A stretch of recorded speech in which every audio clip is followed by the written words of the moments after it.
நம்ம பசங்க எல்லாரும் கேண்டீன்ல உட்காந்து சாப்பிட்டுக்கிட்டு இருக்கும்போது, இது எல்லாமே என்னோட முடிஞ்சிரும்னு நினைச்சு, ரொம்ப தப்பான முடிவு எடுத்துட்டேன்னு வேணி சாரி கேட்க, வெற்றியும் பரவாயில்ல விடுங்க, இனிமேல் இந்த மாதிரி பண்ணாதீங்கன்னு சொல்றான்.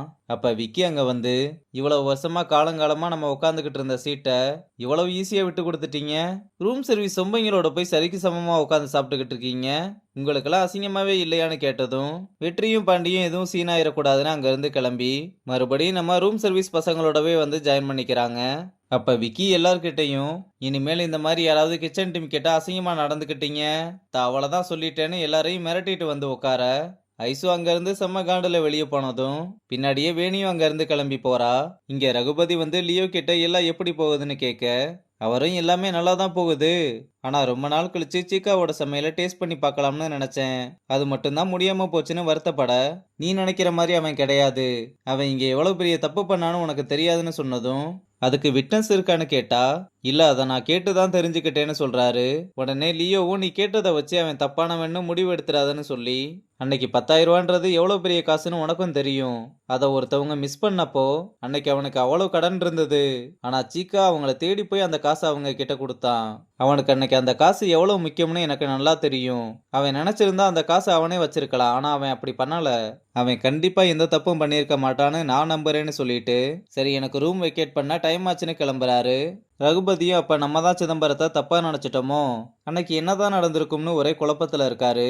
அப்புறம் ரியா வந்து நீங்க சொன்ன மாதிரி நிறைய ஐடியாஸை கொண்டு வந்திருக்கேன்னு சொல்ல, ரகுபதியும் நீ எப்பவுமே ரெசார்ட்டை பத்தியே நினைச்சுக்கிட்டு இருக்கிறது எனக்கு ரொம்பவே சந்தோஷமா இருக்குன்னு சொல்றாரு. அப்ப ராஜன் அங்க வந்ததும், ரெசார்ட்ல இதுக்கு முன்னாடி வேலை பார்த்த குமரேஷ் என்ற அக்கௌண்டன்ட்டோட அட்ரஸ் டீடைல்ஸ் வேணும்னு கேக்குறாரு. ராஜனும் எந்த இயர்னு சொல்லுங்க நான் செக் பண்றேன்னு சொல்ல, ஒரு 15 வருஷத்துக்கு முன்னாடி இருக்கும்னு சொல்றாரு. ராஜனும் 15 வருஷத்துக்கு முன்னாடியான்னு சாக்காயிட்டு, பழைய ஃபைல்ஸ் எல்லாம் கொஞ்சம் ரீப்ளேஸ் பண்ணியிருக்கு நான் செக் பண்ணி பார்க்கறேன்னு சொல்றான். இங்க ஐசு வெற்றிக்கு அவன் ரெடி பண்ண சொல்லி கொடுத்த டிஸ்ஸ பண்ணிட்டு வந்து கொடுக்க, அவனும் நம்ம நெடுமாறன் சார் பேரு வச்சதான்னு கேட்டு சாப்பிட்டு பார்த்தா, வேமா அதை கீழே துப்பிட்டு என்ன கர்மம் இது நல்லாவே இல்லைங்கன்னு சொல்றான். இதுல வேற இதை மெனுல ஆட் பண்ண போறதா சொல்றாங்க.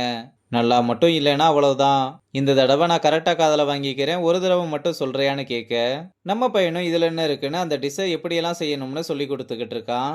அப்ப கேமராவை அப்படியே இந்த பக்கம் கொண்டு வந்தா, நெடுமாறன் இந்த பக்கம் புகைய விட்டுக்கிட்டு எல்லாத்தையுமே கேட்டுக்கிட்டு இருந்திருக்கான். அப்புறம் ஐசுவும் அவன் சொன்ன மாதிரி அந்த டிஷ்ஷை ரெடி பண்ணி முடிக்க, வேணி வந்து இது என்னன்னு கேட்டதும், நீயே சாப்பிட்டு பாருன்னு சொல்ல, அவளும் சாப்பிட்டு பார்த்து ரொம்ப நல்லா இருக்குன்னு, கண்டிப்பா செஃப் இதை மெனுல ஆட் பண்ணிடுவாருன்னு சொல்றா. அப்புறம் நெடுமாறன் எல்லாரோட டிஷ்ஷையுமே டேஸ்ட் பண்ணி பார்க்க வந்து, ஃபர்ஸ்ட் விக்கியோட டிஷ்ஷை சாப்பிட்டு பார்த்து அதை ஜான் கிட்ட மெனுல ஆட் பண்ண சொல்றாரு. அப்புறம் கிரேஸோட டேஸ்ட் பண்ணி பார்த்து, நீ கிட்டத்தட்ட நெருங்கிட்ட, ஆனா நான் எதிர்பார்த்த டேஸ்ட் வரலேன்னு ஹோல்ட் பண்ண சொல்லிடுறாரு. அடுத்து வேணியோடத சாப்பிட்டு பார்த்து நல்லா இருக்குன்னு சொல்லிட்டு, நம்ம குள்ளனோட சூப்பை குடிக்க வர, இந்த தடவையும் கையை கறக்குனாலும் கறக்கிடுவாருன்னு சேஃப்டிக்காக உரையெல்லாம் போட்டு நிக்கிறான். ஆனா அவரும் டேஸ்ட் பண்ணி பார்த்து நல்லா இருக்குன்னு மெனுல ஆட் பண்ண சொல்றாரு. கடைசியா நம்ம ஐசுவோடத சாப்பிட்டு பார்த்து என்ன சொல்ல போறாருன்னு எதிர்பார்த்தா, அவளோட டிஷ்ஷை டேஸ்ட் பண்ணி பார்க்கறது என்ன, அதை மோந்து கூட பார்க்காம அப்படியே எடுத்துட்டு போய் டஸ்ட்பின்ல போட்டு அங்கிருந்து கிளம்புறாரு. இதனால ஐசு ரொம்ப டல்லா இருக்க, அப்ப விக்கி அவளை வேணும்னே வெறுப்பேத்துறதுக்காக நம்ம எல்லாரோட டிஷ்ஷையுமே சாப்பிட்டு பார்த்துட்டு ஹெட்செஃபோட டிஷ்ஷை மோந்து கூட பார்க்காம டஸ்ட்பின்ல போட்டுட்டு போறாரு. அப்ப அந்த லட்சணத்துல தான் ஹெட்செஃப் இருக்காங்கன்னு கடுப்பேத்திக்கிட்டு இருக்கான். இங்க ராஜன் நீங்க காலையில கேட்டிருந்த அட்ரஸ் டீட்டெயில கண்டுபிடிச்சிட்டேன், ஆனா அது சென்னையில இருந்து கொஞ்சம் தூரம்னு சொன்னா, உடனே எவ்வளவு தூரமா இருந்தாலும் பரவாயில்ல, இப்ப அந்த ஃபைல் எங்க இருக்குன்னு கேட்டு அதை பார்க்க கிளம்புறாரு. அப்ப ரியா வந்து எங்க அவசரமா கிளம்பிட்டீங்கன்னு கேட்க, அதுக்கு அவரும் உனக்கு சிதம்பரத்தை ஞாபகம் இருக்கான்னு கேட்டா, ரியாவும் யோசிச்சு பார்த்து ஞாபகம் இல்லைன்னு சொல்றா. சிதம்பரம் தான் நம்ம ரெசார்ட்லயே பெரிய செஃப்பா இருந்தான். சொல்ல போனா நெடுமாறனுக்கே அவன் தான் ட்ரைனிங் கொடுத்தது. ஏதோ ஒரு பிரச்சனையில அவன் படத்தை எடுத்துட்டு ஓடிட்டான்னு எல்லாருமே சேர்ந்து அவன் மேல பழி போட்டாங்க. ஆனா இப்ப எனக்கு அவன் அந்த தப்ப பண்ணிருக்க மாட்டான்னு தோணுது.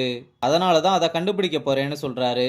ரியாவும் அவரை எப்படி உங்களுக்கு தெரியும்னு கேட்டு விசாரிக்க, ரகுபதியும் பொள்ளாச்சில ஒரு கிராமத்துல தான் அவனோட சாப்பாடை நான் ஃபர்ஸ்ட் டைம் சாப்பிட்டேன். அந்த மாதிரி ஒரு சாப்பாட்டை என் வாழ்நாள்லயே நான் சாப்பிட்டதில்ல. அவனை எப்படியாவது நம்ம ரெசார்ட்டுக்கு கொண்டு வந்துடணும்னு அவன்கிட்ட பேசி கன்வின்ஸ் பண்ணி இங்க கூப்பிட்டு வந்தேன். நான் எதிர்பார்த்த மாதிரியும் அவன் வந்ததுக்கு அப்புறம் தான் நம்ம ரெசார்ட் பல மடங்கு வளர்ந்துச்சு. இது எல்லாத்துக்கும் காரணமான அந்த சிதம்பரத்தை நான் கண்டுபிடிச்சு உண்மை என்னன்னு தெரிஞ்சுக்க போறேன்னு சொல்லிட்டு கிளம்புறாரு. இங்க ஐசு சோகமா இருக்கிறத பார்த்து வெற்றி என்னாச்சுன்னு கேக்குறான். நான் ரெடி பண்ண டிஷ்ஷை அவர் மோந்து கூட பார்க்காம அதை குப்பை தொட்டியில போட்டாருன்னு நடந்த விஷயத்த சொல்ல, மோந்து கூட பார்க்காம தூக்கி போட்டாருன்னா வருத்தப்பட வேண்டிய விஷயம்தான், வருத்தப்படுங்க வருத்தப்படுங்கன்னு சொல்றான். சரி நீ எப்படி எல்லாத்தையுமே மோந்து பார்த்தே கண்டுபிடிக்கிறேன்னு கேட்டா, அது எங்க அப்பா கிட்ட இருந்து வந்துச்சு. நல்லா சமைப்பாரு, எல்லாத்தையுமே மோந்து பார்த்தே கண்டுபிடிச்சிருவாரு. ஆனா ஒன்னத்துக்குமே உதவாத அப்பான்னு சொல்றான். ஐசுவும் எதுக்காவது ஹெல்ப் பண்ணாதான் அப்பாவா இருக்கணுமான்னு கோவப்பட, காசுக்காகலாம் பார்க்கலங்க. சின்ன வயசுல இருந்து அப்பா இல்லாம நானும் அம்மாவும் எவ்வளவு கஷ்டப்பட்டோம்னு எங்களுக்கு தான் தெரியும். அதெல்லாம் உங்களுக்கு புரியாதுன்னு சொன்னதும், உங்க அப்பாவை பத்தி குறை மட்டுமே சொல்லிக்கிட்டு இருக்க, அப்படி என்னதான் ஆச்சுன்னு கேக்குறா. அவனும் எங்க அப்பாவோட பேரு சிதம்பரம், ரொம்ப நல்ல மனுஷன்னு ஊரே சொல்லும். ஆனா அவருக்கு ஆட்டிசம்னு, மனநலம் சரியில்லாத மாதிரி ஏதோ ஒரு நோய் இருக்குன்னு டாக்டர் சொன்னாங்க. அவருக்கு சமைக்கிறதுனா ரொம்ப பிடிக்கும். எங்க கிராமத்துல எங்க ஃபங்க்ஷன் நடந்தாலும் அவர் தான் போய் சமைப்பாரு. ஆனா அவருக்கு இந்த மாதிரி குறைபாடு இருக்கிறதுனால எல்லாருமே அவர்கிட்ட இருந்து கடன் வாங்கிட்டு ஏமாத்துவாங்க. சில சமயம் அவரை சமைக்க கூப்பிட்டு காசு கூட கொடுக்காம ஏமாத்துவாங்க. அதனாலயே அப்பாவுக்கும் அம்மாவுக்கும் நிறைய சண்டை வரும். கோவில்ல அவரோட சமையலை சாப்பிட்டு பார்த்து பெரிய பெரிய ஆளுங்களாம் அவரை வேலைக்கு கூப்பிட்டும் அவர் போகவே இல்லை.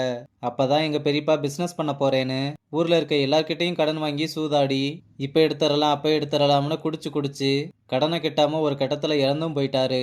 ஊர் மக்களும் அவர் வாங்கின கடனெல்லாம் அடைச்சிட்டு அதுக்கப்புறம் பணத்தை எடுத்துட்டு போங்கன்னு சொல்லிட்டாங்க. அப்ப எங்க அப்பாவும் அண்ணனுக்காக அவர் வாங்கின மொத்த கடனோட பொறுப்பையும் அவர் ஏத்துக்கிட்டாரு. அங்க இருந்துதான் எல்லா பிரச்சனையுமே ஆரம்பிச்சது. கடங்காரங்க எல்லாருமே வந்து சத்தம் போட ஆரம்பிச்சாங்க. ஒரு கட்டத்துக்கு மேல ஊர் மக்கள் எல்லாம் அவரை வேலைக்கு கூப்பிடுறதையும் நிறுத்திட்டாங்க. கடன் அடைக்கி எங்க சொந்த வீடை வித்து எங்களோட நிம்மதியும் கொஞ்சம் கொஞ்சமா போச்சு. அப்ப எங்களுக்கு இருந்த ஒரே ஒரு தைரியம் எங்க அப்பா தான்.